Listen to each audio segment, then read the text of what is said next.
There you go. Yep. Welcome everyone to the public hearing for the 24-25 MCPL budget discussion. Discussion. I'm Gordon Cook. I'm the Platte County trustee. There's some of the trustees also in the audience here, and I'll let Aaron do introductions as well as staff. And so I'm just going to turn the meeting over to Aaron Mason, CEO. Thank you.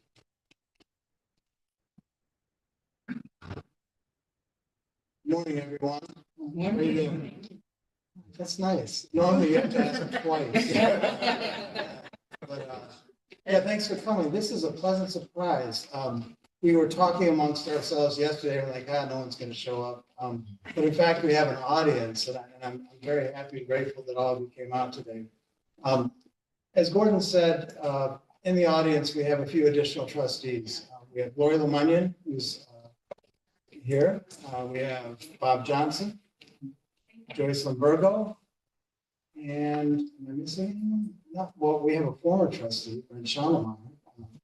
But thank you, Brent, for coming, and a number of my senior leadership team. So thank you all for coming today.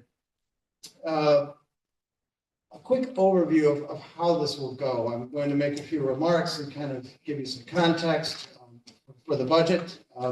We'll talk a little bit about the impact on taxpayers, and then we'll turn it over to you guys for some feedback from the audience and questions that we're happy to answer if you have them.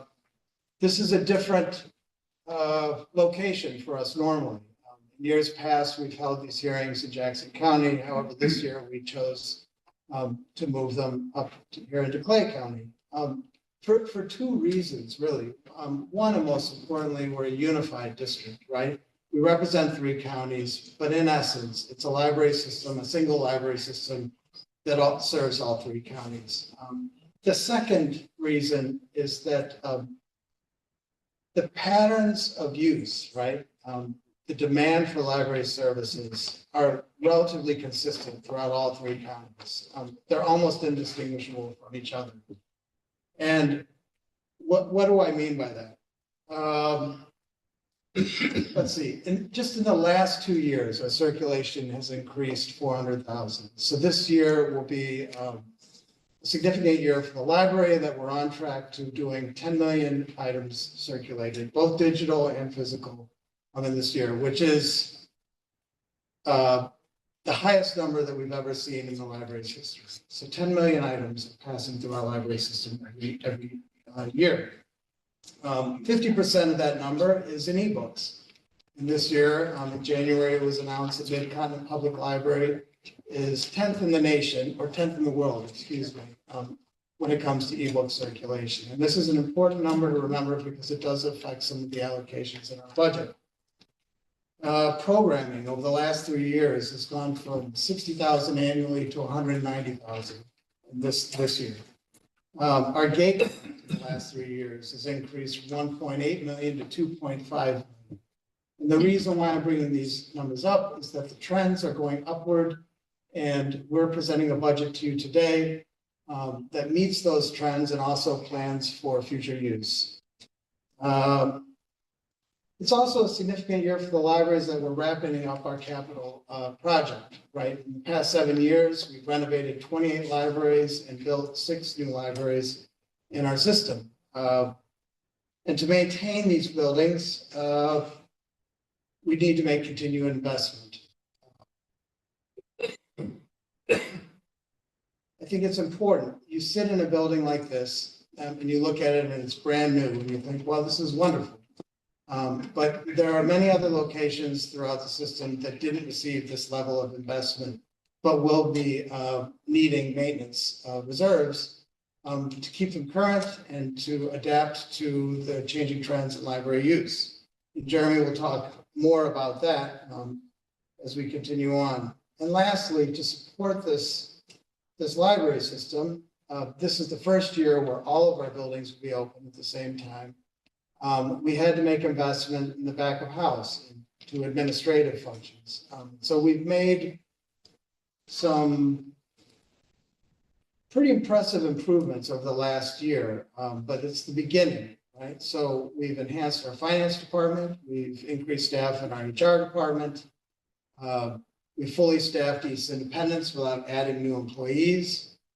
And we've also built 2 new divisions within our administrative headquarters, one that works with organizational culture and the other works with digital innovation. All of this was done through attrition or reallocating staff. But in the coming years, there may be a need to add additional staff to the total headcount. And you'll learn more about that as time goes on today. It's an exciting year. And this is a year where we're planning for great things, but we're also looking forward into the next 3 to 5 to 10 years. And what does it take to sustain this, this wonderful library system that we work for? So now I'm going to turn it off over to Jeremy, and he's going to give you an exciting presentation filled with numbers and formulas. So, Jeremy. You're welcome.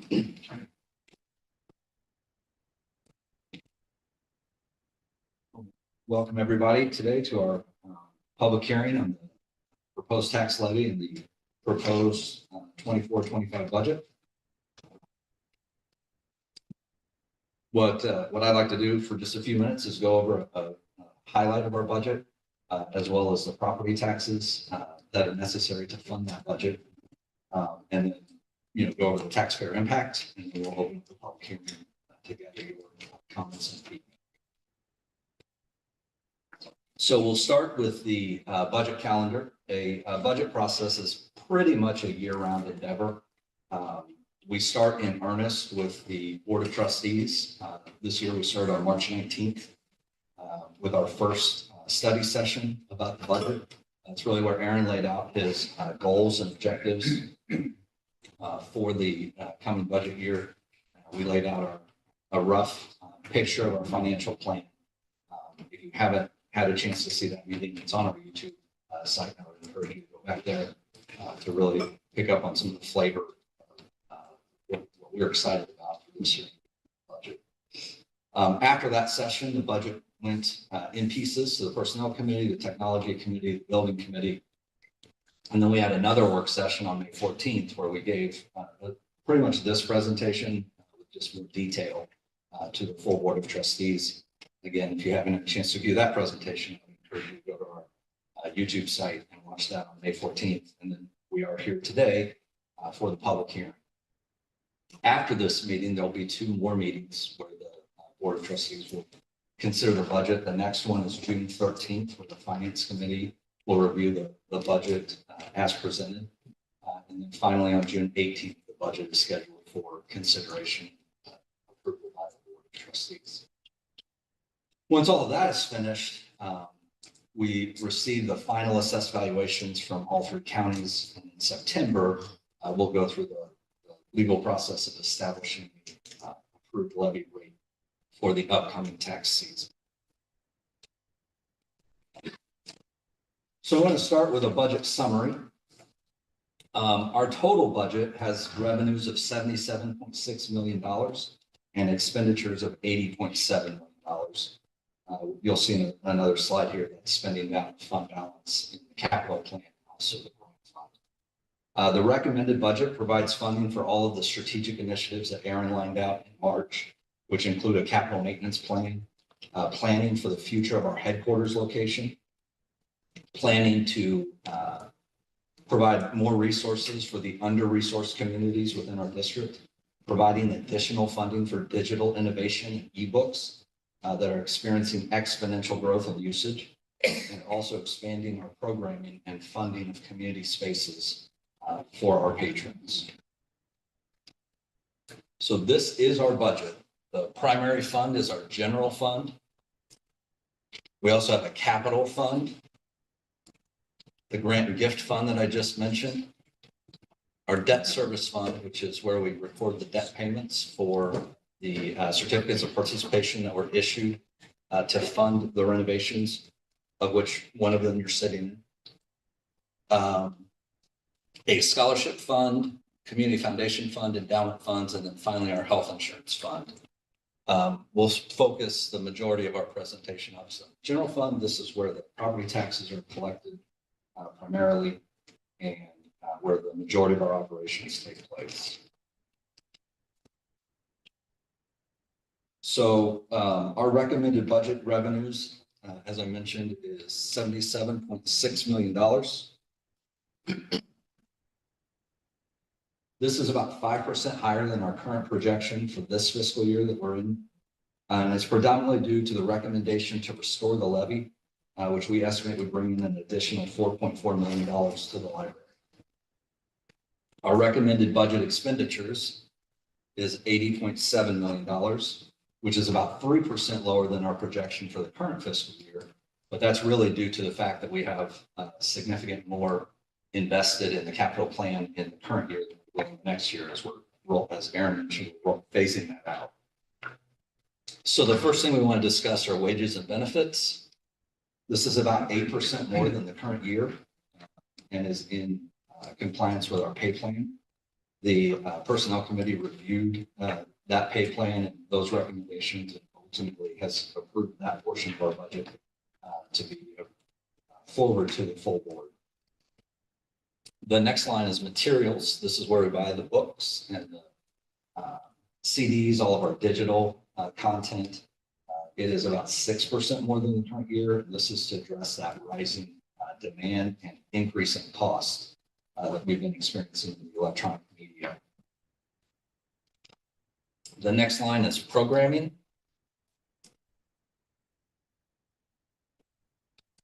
Sorry.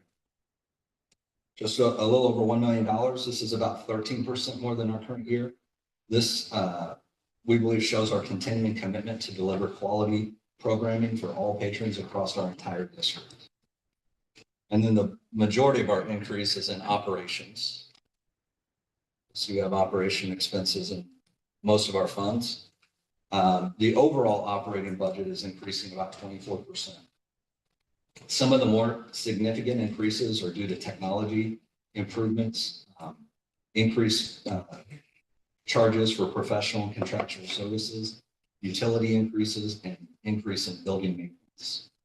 The technology increases are to address the digital initiatives that were approved by the board goal, excuse me. The professional services are being increased to provide funding for an updated strategic plan, assistance with implementing a new financial system for the district, and for assistance in addressing the gap in services to under-resourced communities. Our utilities are increasing to address rising costs in the utilities and the understanding that this will be the first year that the library has ever operated 34 branches. So we have an increase in there as well for those new branches. And then building maintenance is also increasing to provide additional funding for projects at headquarters and our under-resourced communities. The next line is debt service. As I mentioned previously, this is where we pay the principal and interest on the certificates of participation that were issued to fund parts of the capital plan. And based on that debt service schedule, the budget is about 7% less than last year as the payment dropped. And then finally, capital projects. You'll see the majority of that is in the capital project fund. And this is, as Aaron mentioned, this is where we paid for the 28 branches to be remodeled. We built or we relocated 6 other branches. And that project that started 7 years ago is at its end. Our final 2 branches are opening this month, which is exciting. So we intend to have that fully paid in the next calendar year, the next fiscal year. And then we're recommending that we begin to establish a capital maintenance fund for not only those branches, but the other facilities that are within our district that didn't get as much of that maintenance from the original plan. Most likely because they were newer into our district 10 years ago, the plans we developed. But we want to make sure that we have adequate funding for roofs and HVAC systems, any parking lot issues, any drainage issues. And so we're recommending an additional $1 million be provided by the general fund to the capital plan or to the capital project fund, excuse me. to begin establishing a pay-as-you-go capital maintenance reserve so that we don't have to borrow money in the future to maintain these facilities. And then lastly, in the capital project fund is $500,000 for us to begin to assess the current condition of our headquarters and the feasibility of either renovating the current facility or finding a new location that better meet the library's needs. This next slide is to illustrate the cash flow for the library district. The blue line represents the average revenues collected by month for the last 4 years. And the yellow line represents the expenditures over the last 4 years by month. So you can see our expenditures are relatively static month over month. However, our revenues are predominantly collected in December and January of each fiscal year. Since our fiscal year ends in June, that basically means that we need to make sure that we have enough cash in reserve at the end of June to carry us all the way to the next December. Now we will talk about the property taxes. We'll start with the assessed valuation. This chart here shows our assessed valuation by year. Back in 2017, all the way to our projection for 24-25. As you can see, our projection is essentially flat, as this is a non-reassessment year, so we don't anticipate a significant growth in assessed valuation. You'll also note that our mill levy, the levy rate, is on this chart. You'll see that it's been going down as the assessed valuation went up in compliance with the Hancock Amendment.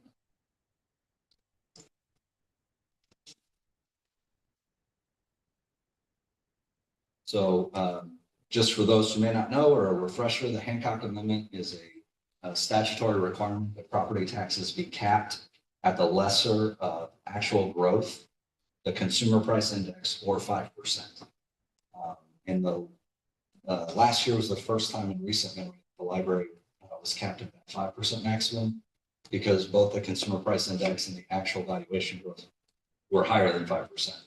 But normally it's less than 5% because it's capped at either the consumer price index or the actual growth, which has been less than 5%. This next slide. Go. So these are the actual property taxes collected for that same time period. And then this green bar is had the levy not been voluntarily reduced. And we only provide this to note that it's not technically a tax increase that we're asking for. We're simply asking that the levy be restored. You'll see that had the levy not been reduced, that line is, or the revenues for the current, or the recommended budget year, excuse me, are in line with where they had been, would have been had the levy not been reduced.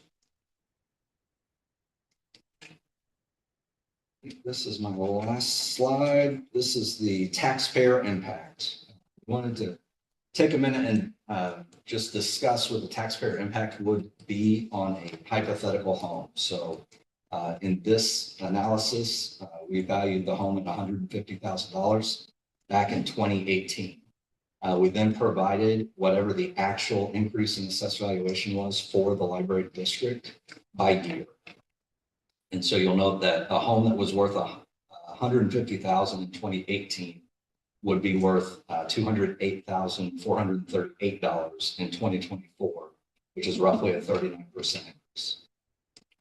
You'll see that the taxes that were paid back in 2018 on that $150,000 home were $112.95. And the taxes, if the levy is restored, would be $123.40, which is about 9%. So we believe that the library has been a good steward of tax dollars. We believe that the plan that we've lined out addresses not only our current needs, but our needs into the future. That is all I have. So we will turn it over to the public now for any comments regarding the budget or the levy. Maybe we could undim the lights. Jim's gonna get that. Well, we turn it over to you. If you have any initial thoughts or anything you'd like to share, we're happy to listen and answer any questions. I'll break the ice. Do you want me to Sure. just stand up? Can you also Okay. state your name? Yes, my name is Karen with a Y, Epler, EPPLER. Thank you for the time today to do this. Appreciate it. I'm happy to see other people here.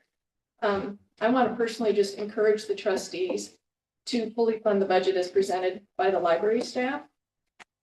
It's funny, when I thought about this, I thought, I can actually clearly recall where I was on the day when I heard that we passed the levy, because I felt so proud of my community. And I thought, there was a need to invest in the libraries, and we knew it, we chose to do it. So I really want to see us stand by that. We now have a framework for an amazing network of resources. We're partway there. Funny thing, I'd always had my library branch. Anymore, I feel like I have a network of library resources. It just feels bigger. I know we've got genealogy, culinary arts, small business, voters registration throughout, reservable rooms, beautiful spaces, and of course, strategically placed coffee, which is very important. Through this investment in your communications, I think, and I use our libraries differently. So I feel like we're really moving forward. But shiny doors, new lights, landscaping, outdoor patios, drive-through windows, more locations, pretty signage, and the promise of coffee and maybe a baked good. That's great, but that's the infrastructure for a great library network. We need to make sure we fund the services to deliver a success. We run the risk at this point of getting a couple wheels off the road if the finance committee does not bring the full recommendation to the board. So I encourage that. It's not just about maintenance and a more extensive network of facilities and keeping our technology current. It's about delivering services provided and promised to our patrons, my neighbors across 3 counties, and maximizing the potential of these great spaces. So please help the staff bring the great libraries to life. Thank you.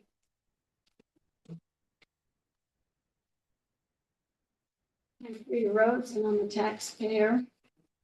And you folks are in the business of building and maintaining libraries. I appreciate that. But I'm in the business of trying to stay in my home. I'm a senior citizen. I have 1 income, and taxes keep going up and up. And I'm sitting here wondering, am I going to be able to afford my home? Is this really necessary? I know you think it is, but from my point of view, you have sufficient libraries. We don't need more taxes. Okay. Thank you. Thank you. I'm Dan Purdom. I live in Liberty. I just wanted to say, first of all, I have some concerns about the budget. I know over the last 2 years, our staff has been stretched pretty thin. I'm not sure that we really are, and I appreciated your comments about addressing staffing needs in the future, but I think some of our folks are running on fumes that staff our libraries, and I would even be worried about some security issues when there's a minimal number of people in some of our branches. But having said that, I think the board and the professional staff have really tried to be very good stewards of the public's money and have put together a budget that I think is fair and reasonable, and I'm very supportive of that. I'm also very supportive of restoration of the levy. It's pretty clear now, 2 years after the board took a voluntary reduction in the levy, that the assumptions that were underlying that cut just were incorrect. The library board has had to borrow money and spend taxpayer dollars on interest for loans just to cover cash flow issues. And so I think restoring the levy is important, and obviously is going to be critical to meeting the budget that's been presented this year. So I'm very supportive of the budget as presented and the restoring the levy in September. Thank you. Maybe a response that could address both of these comments. not to relitigate the past, but I will say coming in January of 23, was it? So it's a blur to me. That reduction had a silver lining in that it helped us kind of figure out what the baseline is to run a library system. And we learned quite a bit. And as I mentioned, we made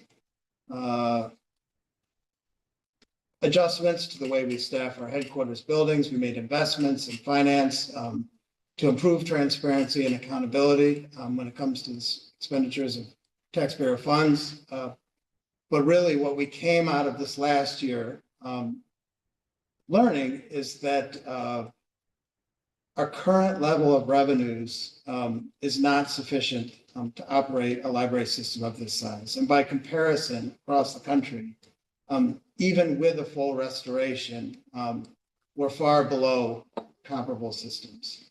And I hear you about tax bills. I do. I guess what I could say is we know what the ceiling is. A fully restored levy will never go past that point.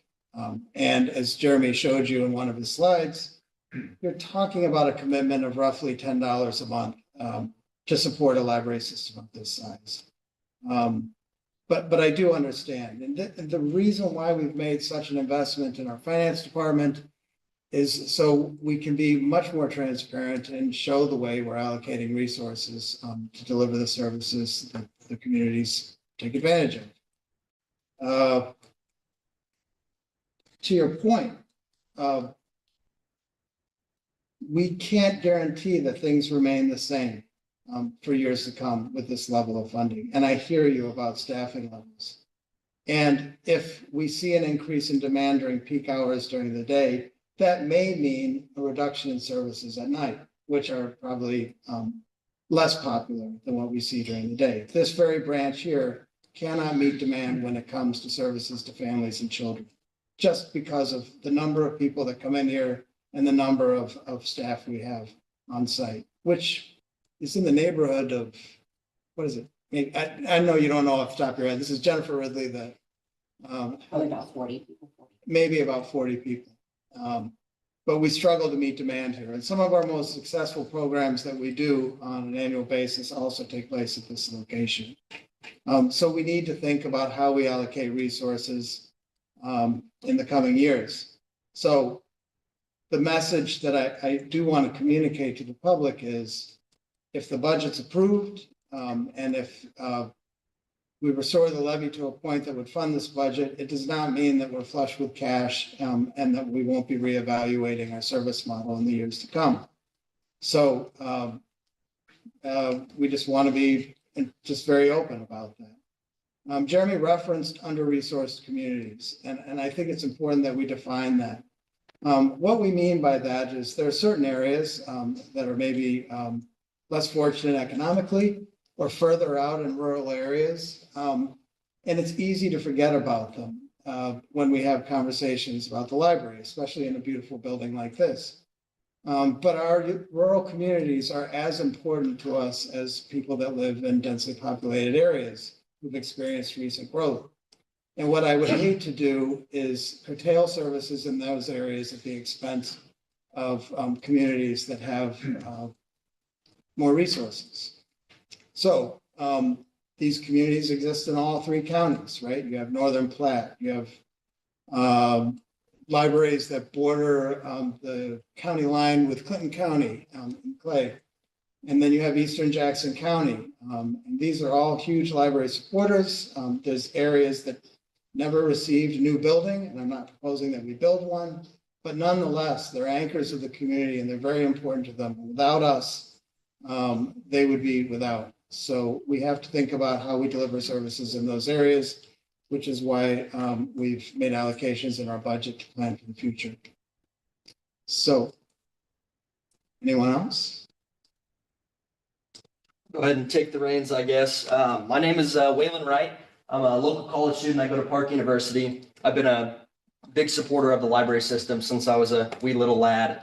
I've spent a long time in my local library at Parkville, Smithville at times, and I feel that getting the levy back to where it was is very important for our community for the sheer fact of keeping up with, like, the big thing is maintenance. I know Smithville, whenever I was up there, there were some issues during pre-COVID and during COVID years with HVAC issues, stuff like that. And I believe keeping up with maintenance. And since now we have a growing community of libraries, I believe that's very important. And more than anything, I think I spent a lot of time at the Parkfield branch using study rooms and using that space because it's an easy spot to be able to get your work done and not have to worry about, you know, if you're down at the school getting interrupted by lots of loud groups and stuff. It's a good area.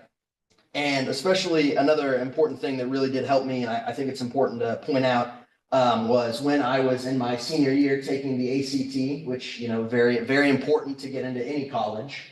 The library had many, many free options to be able to prepare me so I could get into college easier. And furthermore, that helped me be able to get a very good scholarship at Park University. And so I believe the library system is very important, especially to everyone in all parts of the community, because it's further going to grow our communities and help the people more, especially as we grow and try to become stronger communities. Thank you.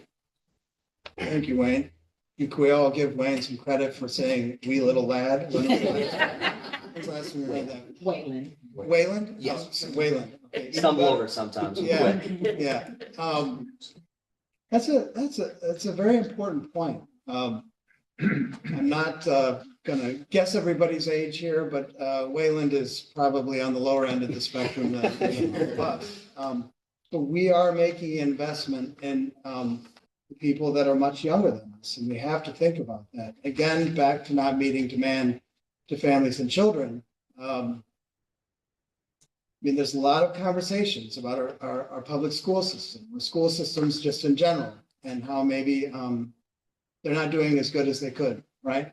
The library serves this vital need, kind of fostering a love of reading, which I think we all would agree is an essential ingredient in kind of a healthy and well-functioning society.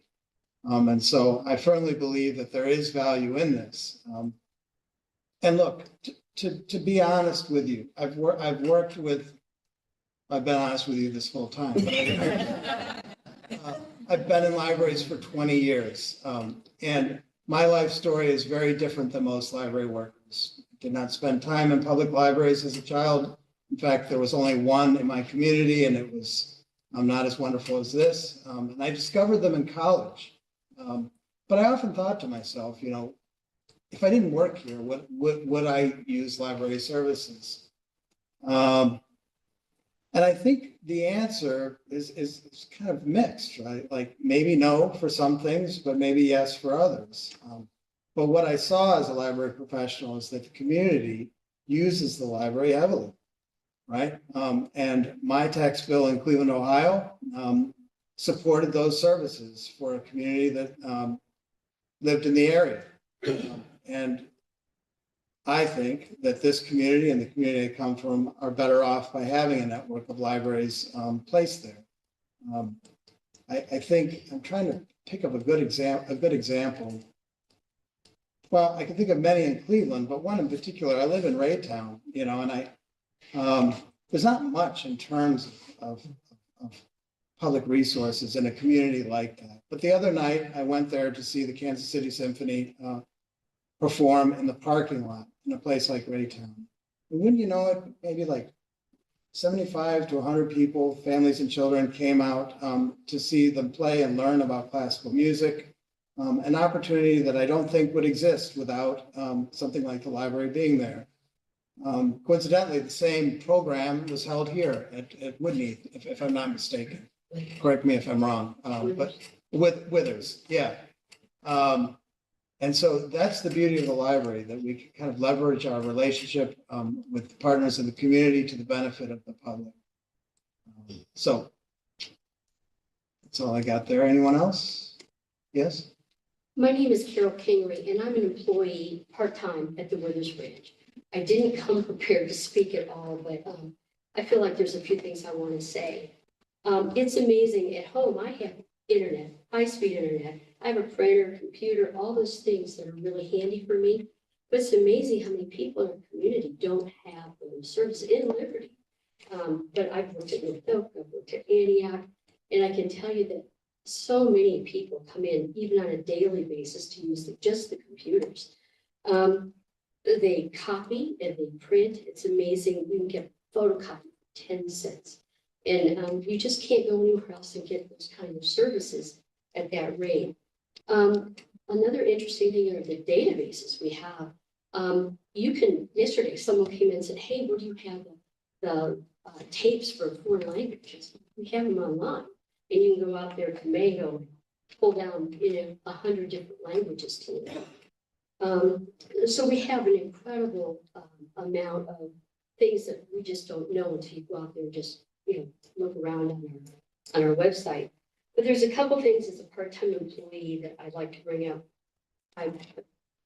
Please don't think I'm complaining, but safety is a big issue. We used to have 2 employees on the front desk at all times. And we've realigned our staffing inside so that there may be at different times. If we have story time, there's going to be 2 people at the desk, but other times there's going to be 1 person on the desk and someone back in the juvenile section filing or shelf reading or doing stuff like that, keeping an eye on the front desk for when they are busy. The interesting thing to know about that is no one in the workroom can see us. If we have a problem on the front desk, there isn't anybody that can say, hey, it looks like they're having a problem out there. Or, we've got a silent doorbell that rings in the back, but we don't have anybody watching us except that other person in the juvenile section that's filing shelving away. Another thing that's interesting, and again, I'm not complaining, but at night before we close, we clean. Now, we don't do a deep clean. We don't get out the vacuum cleaner. But if there's spills or anything like that, we have to clean them. If the bathroom's a mess, someone's made a mess in there, liquid spills, we have to clean that up. We take the trash out, we empty all the waste baskets and stuff like that. I don't think that's a duty that many of us thought that a librarian would be doing. Again, I'm not complaining. It sounds like I am, but I'm not complaining. I would also say I really appreciate the increased value of my home. I had my home looked at last year because I was thinking about moving. And when the realtor told me what it was worth, I about fell over. I could not believe it was definitely worth about 40% more than I had paid for it. I was just shocked. And I've talked to many people about the levy and restoring it. And everyone I've talked to is in favor of restoring it. And I feel really strongly that it's just a few bucks a month.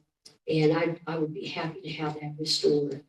Just to get us to keep our services as they are. This isn't going to put 2 people back out on the front desk again. It's not going to take away my cleaning or anything like that. But I think just to keep our services up to par, it's important that we restore the levy. Thank you. Thank you.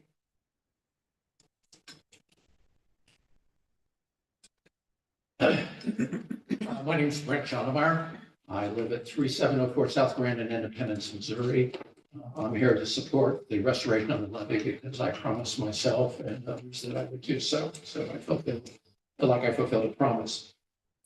The restoration of the levy is important, but equally important is the conversations that have occurred in the past 2 years between staff and the trustees around the financial status of the library system.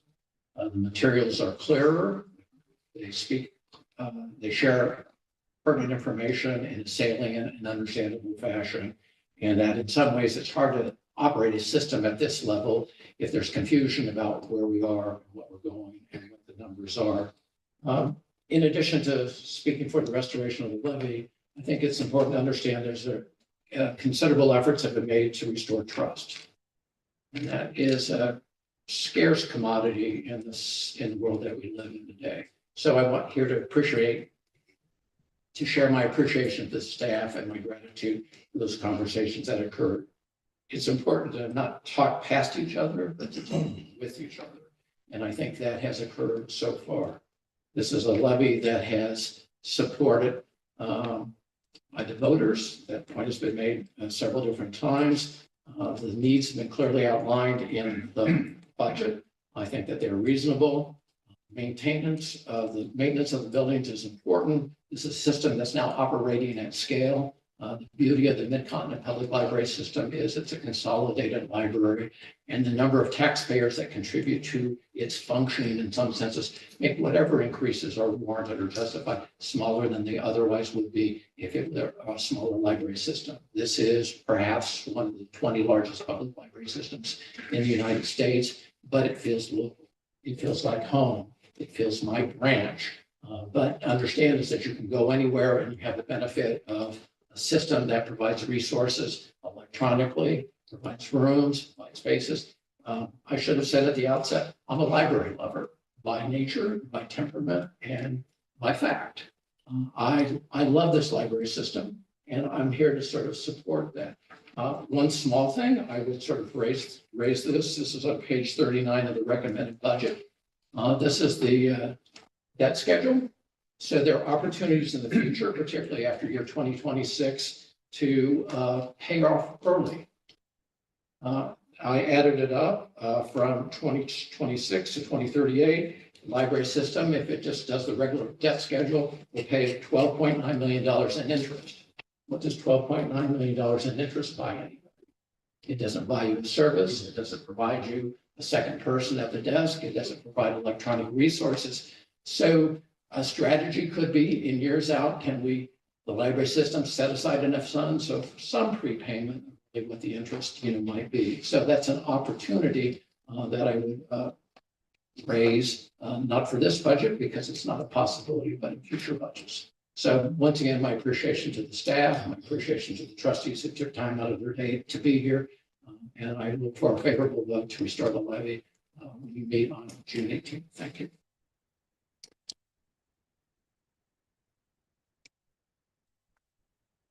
I'm Marilyn Rice, and I'm in the minority. I can't support another increase. I live in Platte County, and they're asking us to pass the biggest tax increase in that county's history for a new jail. And I just have to start saying no. I can't afford it. My utilities are also going up, and so is everything else. So for me personally, I don't use the library to buy coffee. I use it to go check out books. In fact, all my libraries, it said no food or drink allowed. So I just can't support another tax. Thank you. Thank you. I get it. And I do really, I appreciate you coming and sharing your thoughts. As I said, I think in the beginning, we were preparing for an empty room and this right here, the fact that we have so many people gathered together to talk about the library, to me says that the library is important. And also taxes are important. So thank you for coming.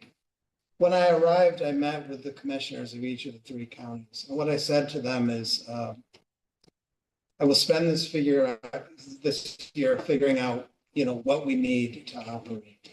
And so I take a little bit of issue with the language we're using. The budget informs the decision on what the appropriate rate should be. And so I believe that we've prepared a budget that demonstrates the need and how we're going to, move forward. There's very little, or there's no fluff in it, really. And as I said earlier, we will have to make some difficult decisions in the years to come. But the budget informs kind of our decisions as they relate to revenue. So, I mean, if it's decided by the board to fully fund the levy, then it will support this budget. If not, we'll have to go back to the drawing board and think about where we could make cuts. But what it will mean is there'll be a visible impact on the end user. And then I think we owe it to the people that come after us to maintain these buildings. If we don't maintain them, someone further down the line, maybe a new CFO or a new library director, will have to make even more difficult decisions when it comes to our buildings. So what do they say? Plant the trees, plant the seeds. For a tree you'll never see. Yeah. It's like yeah. you'll never be able to sit under its shade. Right. And in essence, that's what we're doing. really, we're building for the future. Because I really do believe that the libraries are important for communities like this. And we're trying to build kind of a solid foundation that we can sustain over time.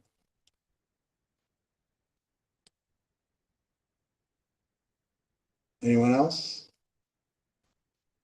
I'm David Weasley, Clay County. I'm not in favor of an increase in, or an increase in the levy. I think that there's certain things that I see as, like what I didn't hear from this presentation was where the belt tightening was. For those of us who are out there tightening our belts when as inflation goes up, as assessments skyrocket, and as they do increase, the library will get more money because of the higher assessment. So there's no talk about that. So I just feel like, I feel like we're going more digital. I like going in to see books. And I would argue that the increase in digital isn't necessarily meaning that more people are reading. Sometimes you just put them in your little list of books that you want to read, but never get around to it. So I would say I've noticed, number of books disappearing and stack shelf height getting lower. I'm just wondering, I don't need all the fancy things. I want the books to read. And I'm not in favor of the levy. I wasn't when it went through. I know a lot of renovations happen, and I do use the library. I think it's a good place to get information.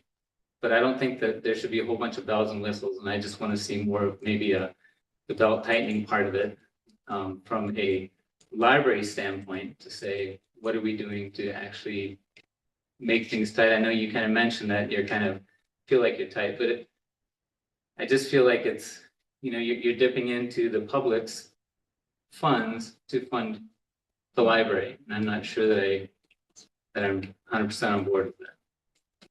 Right. Well, maybe I should spend more time on it. The belt tightening, maybe I glossed over it, but we opened a building that isn't a replacement. It's a brand new building. We fully staffed that without adding to cost. We built 2 new departments. I believe we started building the foundation of a finance department that an organization like ours is deserving. All of this without adding to total headcount. There are some environmental factors that are beyond our control. My priority is to pay people a living wage, right? We have to keep up with minimum wage. In our room is Jennifer Ridley, who's our HR director, who's done a lot of work on our pay plan. It's not like annual increases forever, but nonetheless, we have to keep up to recruit qualified people to come in and work for the library. And that's money well spent, right? You have 85% of our workforce is female. Many of them are living with children, and we want them to have a wage that's meaningful and can help them lead a productive life. So these are things that are on our minds and that we're constantly evaluating. But I will say, our pay in relation to other library districts still is below what I believe is kind of standard. So lots of belt tightening, and as I said earlier, I've been around, right? So 18 years in a city that I love, and I'm not casting stones here, but when you're talking about bells and whistles, I simply don't see them here. Like piloting initiatives that get a headline but never live on past 6 months. What I see here is a very thoughtful staff and library system that gives a lot of thought to the investments we make and the initiatives that we fund. You're right. We are about books and resources, but we're also about something else, like Waylon was talking about. Our space is an asset in most communities. And what you'll see when you come to a place like this or a newly opened North Oak branch is young people coming to continue on with their studies or maybe work remotely.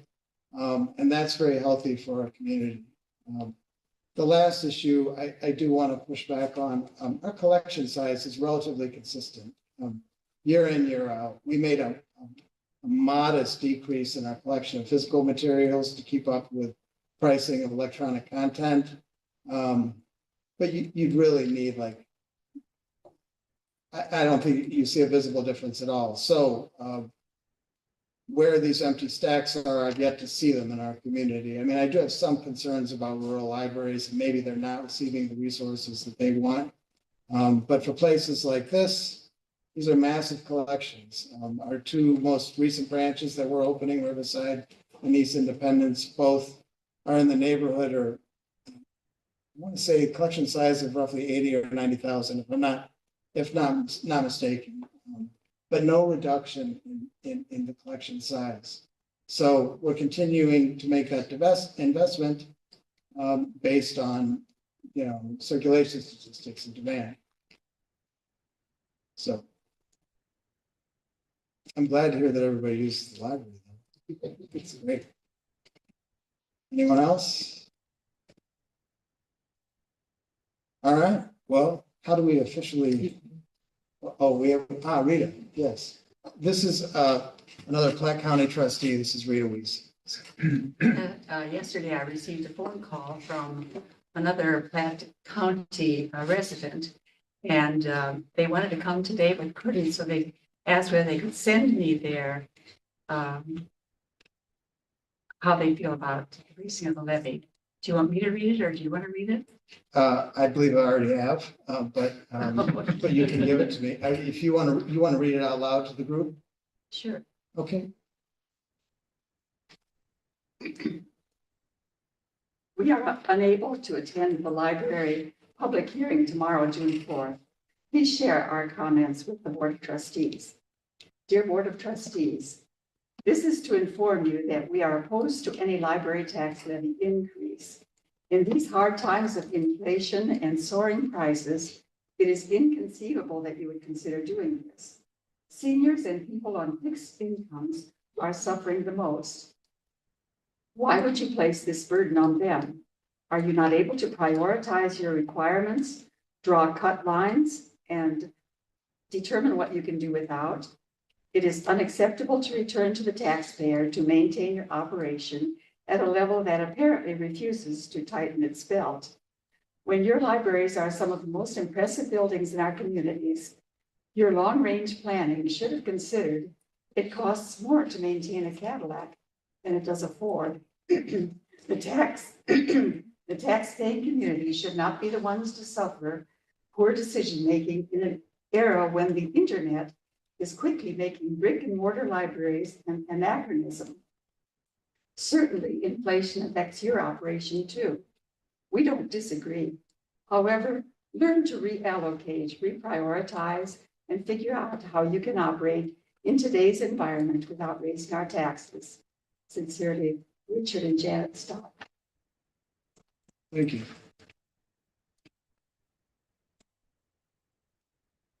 I'd like to just add one additional comment, if I may. When I was at the work session, we're talking about why haven't you tightened your belt? Why haven't you tightened your belt? And one of the things that really struck me, I went back to look this up. In 2019, our library had 29 branches and 894 employees. A lot of those were part-time, so you can look at full-time equivalents. But in 2024, we have 34 branches. We've moved some folks to full-time. We have fewer part-time folks, but we're down from 894 employees to 808 employees. And we have a full-time equivalent reduction of 5%.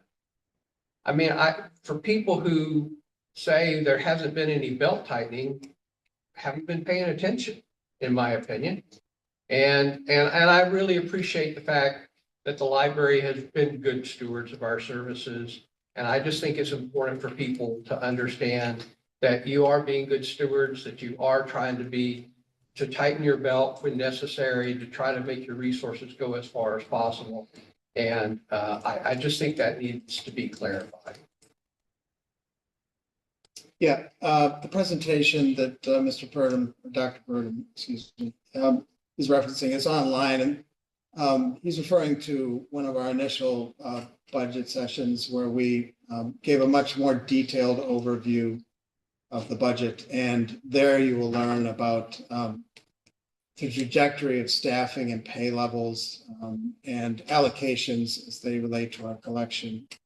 But what he's saying is correct. The number of people that we employ is less than it was in years past. And the number of sites that we have that are currently open or will be open after June 14th is greater than what we had in the past. Anyway, thank you. Joellen Kirksick. I was not planning to say anything, but as what some people might fondly think of as an old fogey, that generation, as opposed to the wee lads, libraries have changed a lot. You know, when I was in school, you checked out books. That's what a library was for. And, you know, I volunteer in a public school, grade school library, so I shelve a lot. Personally, I don't get the graphic novels, you know, nor do I particularly care for the artwork in children's books. I like the fluffy little bunnies, you know, but I recognize that libraries have changed to accommodate the needs of different generations. And so, I mean, don't get me wrong, I totally appreciate going in and having someone who can help me use my idiot Chromebook or, you know, the library technology. Do I need a team space? No, but I think it's really important for the teens today and those teens who are going to grow up and join the workforce and pay to cover my Social Security, you know, getting little kids, keeping them interested in reading. There were several kids who were just devastated that the last 2 weeks of the school year, they didn't get to check out any books from the school library because we needed to do an inventory. And so in that case, the librarian had brought a couple people in, had invited people in from the Antioch branch to give a talk to these grade schoolers about what programs the library had for them over the summer. And several of them were just way more excited about that than I would have anticipated. But in libraries as a whole, just in public libraries, they're not the places that they used to be, no matter how much some of us might want them to be, just all about books that you can touch. The ebook thing, and I want to curl up with the book. I don't like ebooks, but I know a lot of people who did think they would never like an ebook, but they've adjusted to it.